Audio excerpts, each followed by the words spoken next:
Good afternoon, Bubby fans. It's just a couple days before Halloween, and I am fulfilling a promise to the soup class that I had a couple of weeks ago. They had some of my homemade hummus and were raving about it, so I promised them a video on how to do the hummus. Ingredients are very simple. You're going to buy a bag, 1 pound bag of dried garbanzo beans. You need a large clove of garlic, about 1/3 cup of tahini. Now tahini is sesame seed that's been made into a paste. It can be kind of expensive, but it goes a long way. You're only going to use 1/3 cup. You're going to use 1/4 cup of olive oil, 1.5 teaspoons of kosher salt, and 5 teaspoons of fresh lemon juice. When we post the video, I will put the recipe in the comments so that you have it. But one of the other things I wanted to talk to in conjunction with doing that is the whole concept of using pressure cookers. Pressure cookers have been around forever. I can remember my mother using pressure cookers, making beets, stewing chicken. And the whole principle behind a pressure cooker is it's sealed, the food is inside, and you control the pressure, the principles of physics. As temperature goes up, pressure goes up. But you seal that pressure in the pressure cooker so that the food cooks more quickly. So a Swiss steak that I might braise in the oven that would take 1.5 hours to 2 hours, I can do in the pressure cooker in about 15 minutes. I've got 3 examples here for you. This is the newest one. This is the Instant Pot. They're very popular. You see them a lot on Facebook, a lot of recipes popping out. The Instant Pot has the advantage that it is a multi-cooker. It can be a pressure cooker, it can be a slow cooker, it can be a rice cooker. You can actually braise or sear in the Instant Pot. So it's got a removable pot, an element that's induction heat in the bottom. You put your food in, you seal it, you set it, and you're all set. The next one is this one's probably about 2 months, 3 months old. My kids got it for me for my birthday, and I love it and use it a lot. This one was my mother-in-law's mother. This is a vintage 1920s or 30s pressure cooker. It has a rubber gasket. It has what's called a soft seal, which can blow if it gets too hot.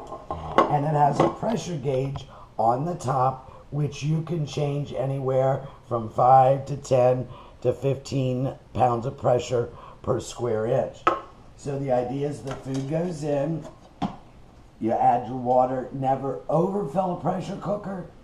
That's where you really get into problems. But you put your lid on,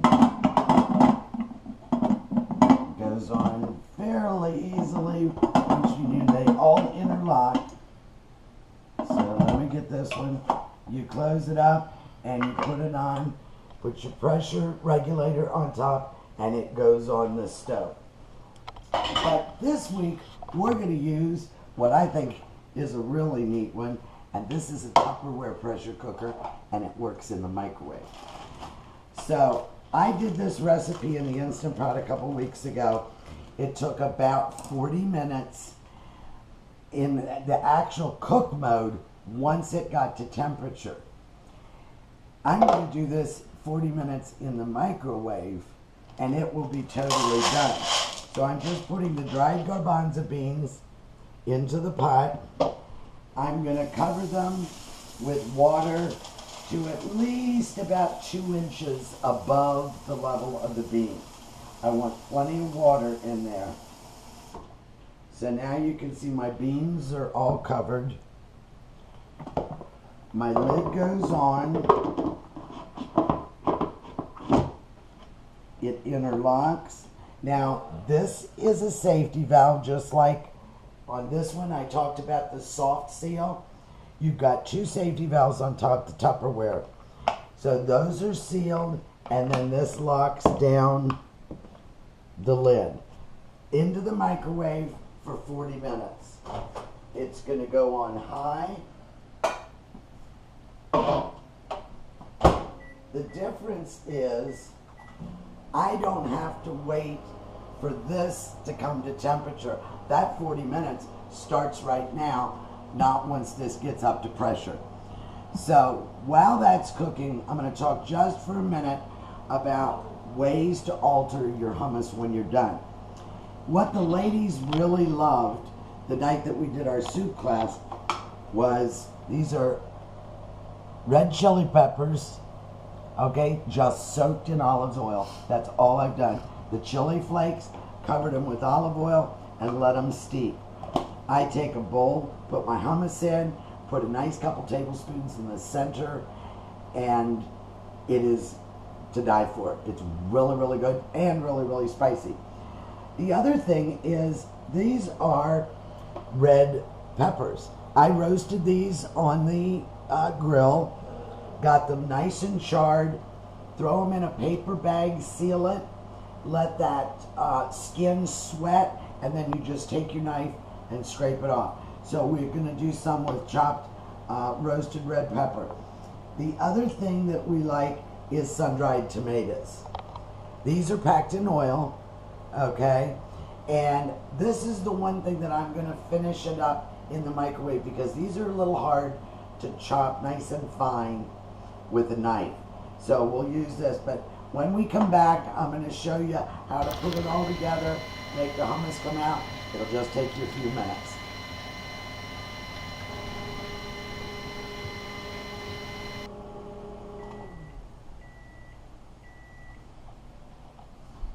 All right, our microwave is done. Now remember, just because it's a microwave, these can be hot. So use pot holders to take your pressure cooker out. And you're gonna notice that there's steam coming out of one of the valves. That's natural. There's also a safety valve over here, which if I depress, is releasing steam. Pressure cookers have to have time to reduce the pressure and cool down before you open them. So we're going to let this sit here for a minute and cool down. And what I'm going to do is prep some of the things that I want to use for in the hummus. These again are my roasted red peppers. They went on the grill. I put them on there. It's kind of set it and forget it.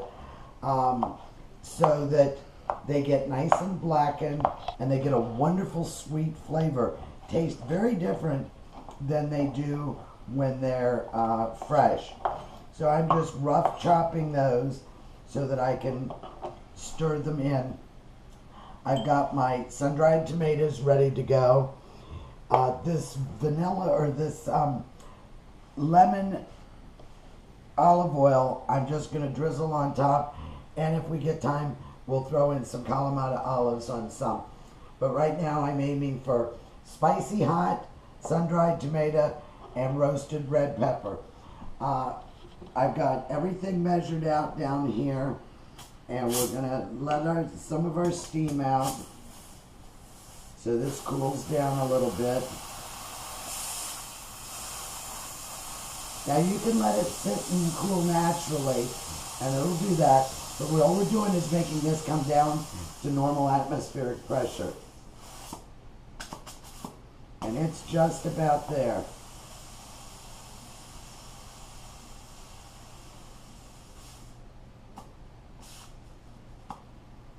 Now what I'm going to do before I open is I'm just going to set it in my sink. I'm going to run a little cool water on it, and I'm going to double check that valve. Still a little pressure in there, but not much. And that will ensure that we can open the pressure cooker safely. So the first thing I'm going to do is push in on my safety latch. You probably heard the rest of the pressure release. And now I just gently turn it which breaks the seal. And there's my cooked garbanzo beans. Now anybody that's cooked bean soup, anything like that, knows the fastest you could cook them is 2 to 2.5 hours on the stove. Most of the time they tell you to let them sit overnight and then cook them all day. Well, we just accomplished in 40 minutes what would be all day to cook. So I'm just draining any extra water out. Shake the water. And now they're going to go directly into my food processor. Once they're in, put our food, and we're going to toast them.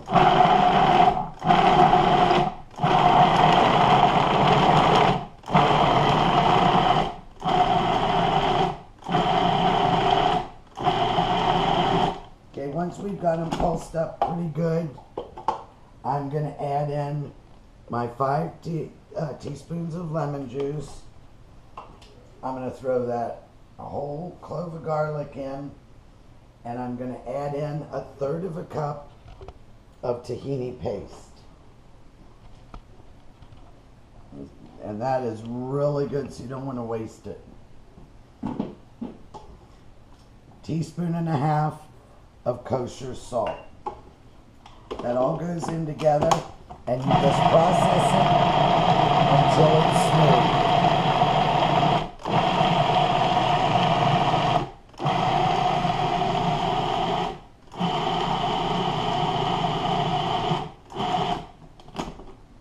And that's getting nice and smooth in there. Now what I'm going to do is I'm going to drizzle in, while it's running, a 1/4 cup of olive oil. Take that out, we'll turn it on, and there we go. Didn't have it all the way closed.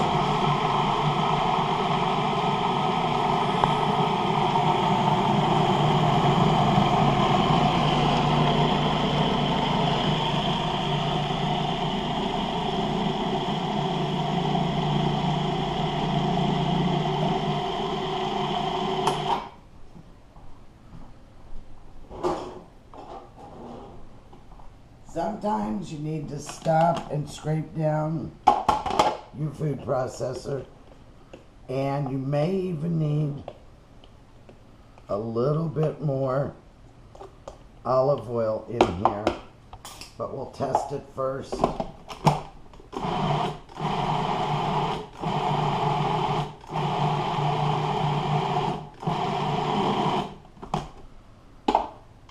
Just about there, but I think I'm going to add another tablespoon or 2 of olive oil, because we're just trying to make it a nice paste consistency. We can always add more. This is even good just plain drizzled with that lemon olive oil.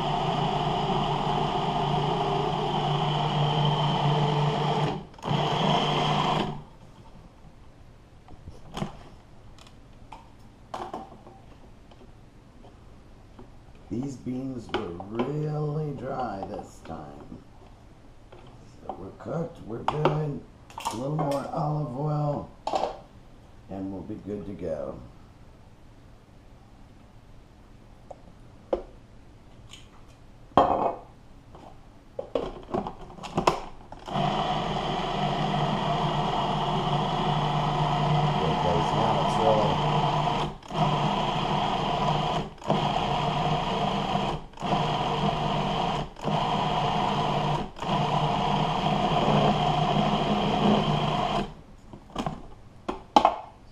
Good. We've got a spatula here. See, we're a nice paste in there.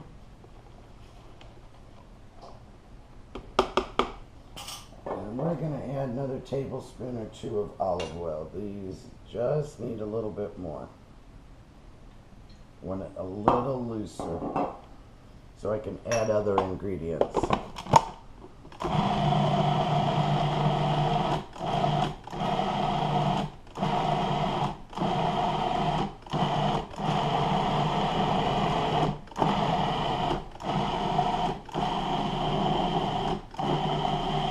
find they're a little dry too, you can also add about a tablespoon or two of warm water to it.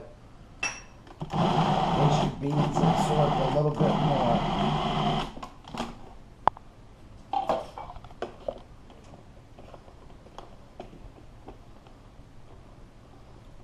And we're just about there.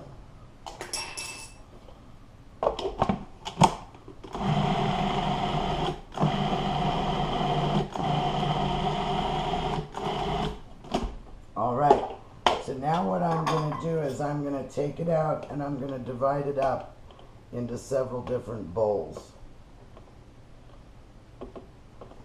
So I can add my toppings and my seasonings. I'm going to leave some in here because I'm going to add the sun-dried tomatoes to that. So this would be one bowl. We'll make this one with the spicy red chili peppers.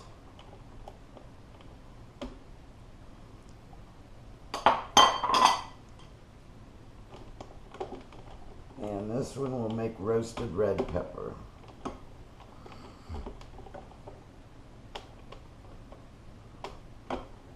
So once they get in there,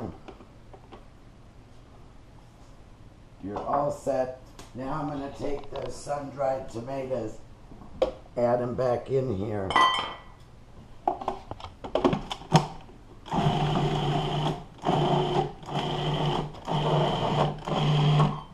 And drizzle just enough olive oil to bring it together.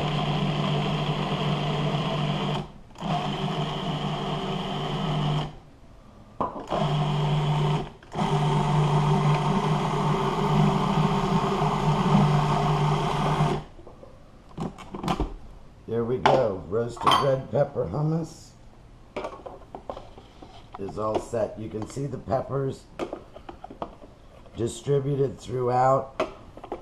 This, I'm sorry, not roasted red pepper. This is sun-dried tomato. Red is red, right? And that's all you have to do on that. On this one, we're going to take, and I like to just make a little well in the center, and I pour in about 2 or 3 tablespoons of the hot peppers.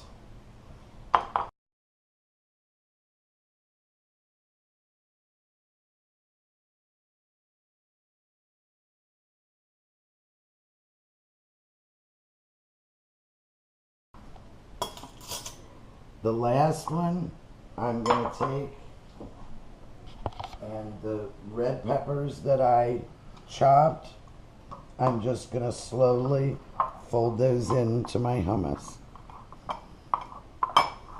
And that's all there is to it. You've got 3 different appetizer dishes. I like to serve them, and you know, I told you my favorite is the spicy. I like to serve them with pita chips. You can also serve them with fruit and vegetables. And it's as easy as that. It costs probably no more than a couple bucks to make it. Lasts in the refrigerator for a week to 2 weeks. You can refresh it by drizzling a little fresh olive oil on it. And it's delicious. I hope you enjoy it. Bon appetit. Oh, it's delicious and spicy.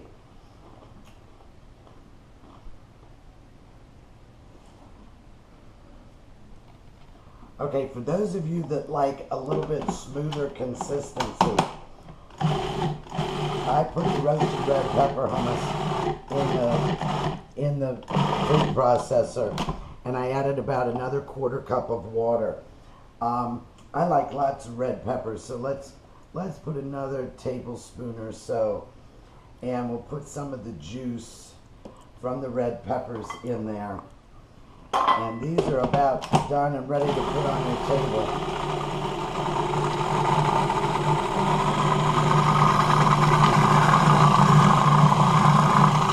Beautiful. Now we're all set.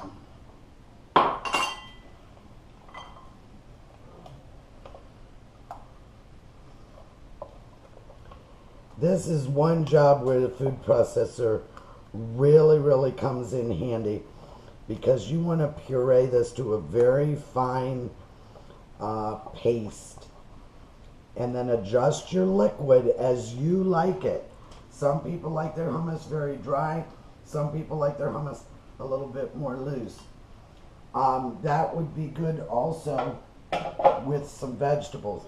So you have your roasted red pepper. We had the spicy, and I already put away the sun-dried tomato. I think the cameraman's taking that home. So hope you have a great weekend. Buckeyes are playing this weekend. Hope to beat Penn State. And we'll see you around Thanksgiving with the Thanksgiving video. Bye-bye.